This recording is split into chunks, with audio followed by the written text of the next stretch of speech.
رسالتنا النهارده باذن الرحمن هتكون للزوجه الصالحه، الزوجه الصالحه اللي بتعين جوزها على طاعه ربنا، اللي بتلاقيه كده بيعمل حاجه غلط بتسحبه ليها كده وتشيله من الغلط ده.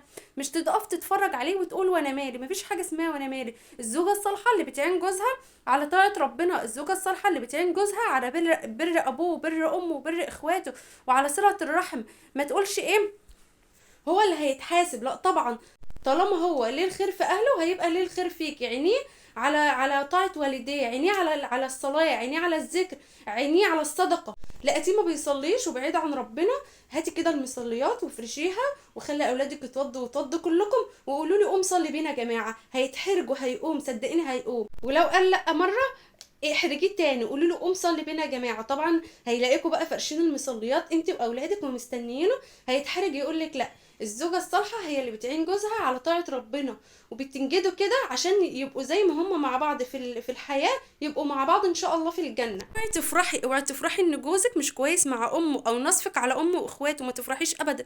ده انت كده تكوني حزينه جدا جدا، لان هو كده ملوش خير فيكي. اللي ملوش خير في امه وملوش خير في اهله وملوش خير في ابوه، اللي عاش معاهم سنين قبل ما يعرفك، عمره ما هيكون له الخير فيكي. ومع اول موقف هتلاقيه جايبك كده معاه. عينيه كده قولي له إيه، هات صدقه كده نخرجها عننا وعن اولادنا. هات حاجه كده نخرجها عشان ربنا يصلح لنا حالنا ويصلح لنا حال اولادنا. لما تلاقي الدنيا مزنقه معاكي كده، لو هتتصدقي ب10 جنيه بس، والله حاجه بسيطه كده، هتلاقي الفرق كده جالك من عند ربنا. لقيتيه ماشي مثلا مع اصدقاء سوء، حاولي تبعديه عنهم، حاولي تجيبيه كده في صفك. اللي هي إيه، قولي له خليك قاعد معانا النهارده، بلاش تخرج النهارده معاهم. إيه، خليك كده معانا، ابعد عنهم عشان ربنا يكرمك، عشان انت عندك اطفال، علشان اولادك كده يبقوا مفتخرين بيك ومتبهيين بيك. لقيتيه مثلا بيشرب حاجه مش كويسه، حاولي تبعديه كده بالراحه، حاولي تكلميه كده بهدوء وبالراحه. ربنا يصلح حالنا وحالكم وحال ازواجنا وازواجكم، اللهم امين يا رب العالمين.